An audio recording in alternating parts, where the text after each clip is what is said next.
Assalamualaikum warahmatullahi wabarakatuh. Perkenalkan, nama saya Claudia Elina Detrial dengan NIM 216144 dari Prodi Pendidikan Bahasa Indonesia. Baiklah, hari ini kita akan mempelajari tentang teks persuasi.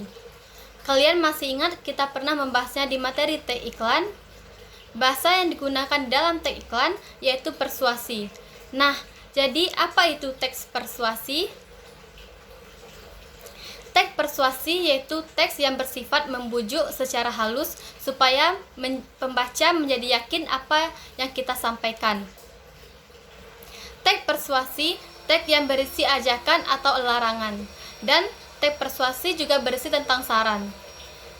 Jadi, pengertian teks persuasi adalah suatu paragraf yang isinya berupa ajakan atau membujuk pembacanya agar melakukan atau mengikuti apa yang penulis ungkapkan di dalam teks. Tujuan teks persuasi yaitu untuk merayu, membujuk, dan mempengaruhi orang lain agar mengikuti apa yang diinginkan oleh penulis. Ciri-ciri teks persuasi. Yang pertama, berisi argumen, yaitu pendapat yang beralasan kuat disertai dengan data dan fakta. Yang kedua, menggunakan kata ajakan, seperti ayo, mari, lakukanlah, atau kata yang berpartikel lah. Yang ketiga, berusaha meyakinkan, yaitu untuk melakukan atau mempercayai yang ditulis oleh penulis, serta menghindari konflik agar kepercayaan pembaca tidak hilang. Unsur kebahasaan teks persuasi terdiri dari yang pertama, pernyataan bujukan, yaitu ditandai dengan pemakaian kata seperti penting, harus, dan sepantasnya. Yang kedua, kata kerja imperatif, yaitu ditandai dengan pemakaian kata seperti jadikanlah, sebaiknya, hendaknya, dan waspadalah. Unsur kebahasaan lainnya yaitu kata-kata teknis atau peristilahan, kata-kata penghubung argumentatif, misalnya jika, sebab, karena, dengan demikian, akibat, dan oleh karena itu. Kata kerja mental seperti memperhatikan, memperkirakan, mengagumkan, dan lain-lain. Kata kerja perujukan biasanya berdasarkan data dan merujuk pada pendapat. Selain itu, terdapat bentuk-bentuk dari teks persuasi. Yang pertama, bentuk pidato, misalnya propaganda, kampanye lisan, dan lain sebagainya. Yang kedua, bentuk elektronik seperti iklan.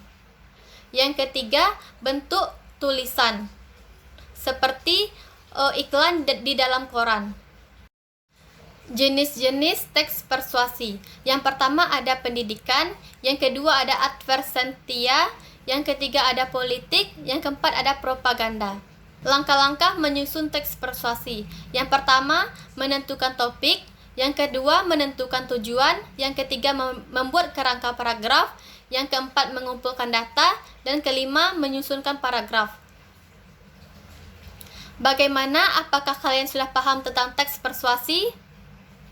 Sebelum menulis teks persuasi, kita harus mengetahui struktur teksnya terlebih dahulu, agar memudahkan kita dalam menulis teks. Struktur teks persuasi terdiri dari judul, yaitu gambaran keseluruhan dari isi teks. Yang kedua ada pengenalan isu, yaitu berupa pengantar atau awalan pada teks yang mengenalkan isu atau permasalahan yang akan dibahas pada teks.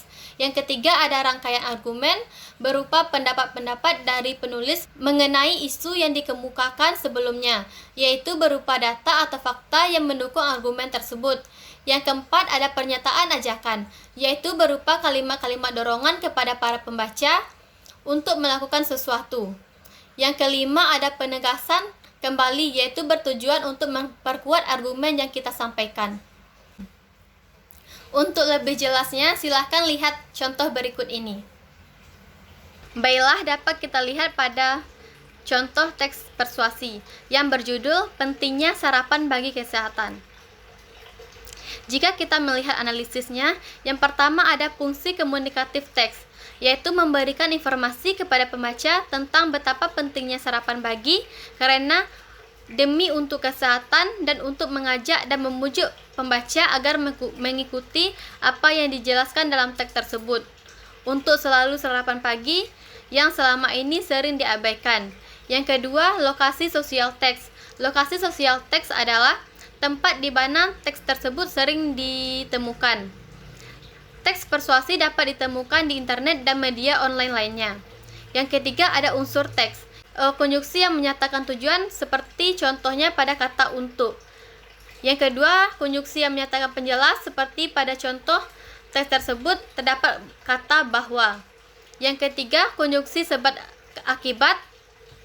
Yang keempat, kata tugas yang menyatakan ajakan atau larangan, seperti ayo awali pagimu dengan sarapan.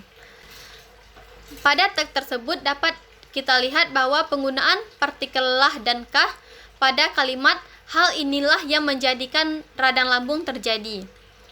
Yang keempat, ada analisis struktur teks. Yang pertama, analisis selanjutnya yaitu struktur teks. Yang pertama, terdapat judul teks. Yang kedua, terdapat pengenalan isu, seperti yang kita lihat terdapat pada paragraf pertama.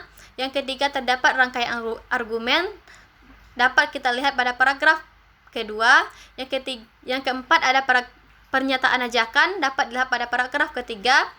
Yang kelima, ada penegasan kembali, dapat kita lihat pada paragraf keempat. Selanjutnya, ada karakteristik kebahasaan teks. Yang pertama, menggunakan kata-kata rujukan seperti perlu, dianjurkan, dan pastinya. Yang kedua, menggunakan kata kerja imperatif seperti tidak penting, sangat penting, dan harus. Yang ketiga, menggunakan kata kerja mental seperti diharapkan. Yang keempat, menggunakan peristilahan yang sesuai konteks terhadap topik yang dibahas. Seperti pada kalimat, kemungkinan penyakit dengan perut yang kosong adalah gastring atau radang lambung. Yang kelima, menggunakan ungkapan bersifat data yang menyatakan rujukan. Yang keenam, menggunakan pernyataan yang bersifat fakta dan opini. Yang ketujuh, pada umumnya menggunakan kata ganti orang pertama jamak seperti kami dan kita. Pada teks tersebut menggunakan kata ganti kita, yaitu kata ganti orang pertama jamak. Yang kedelapan, menggunakan kata penghubung yang argumentatif, seperti karena, padahal, walaupun, dan hal inilah. Baiklah, hanya itu yang dapat saya sampaikan. Lebih dan kurangnya saya mohon maaf. Wassalamualaikum warahmatullahi wabarakatuh.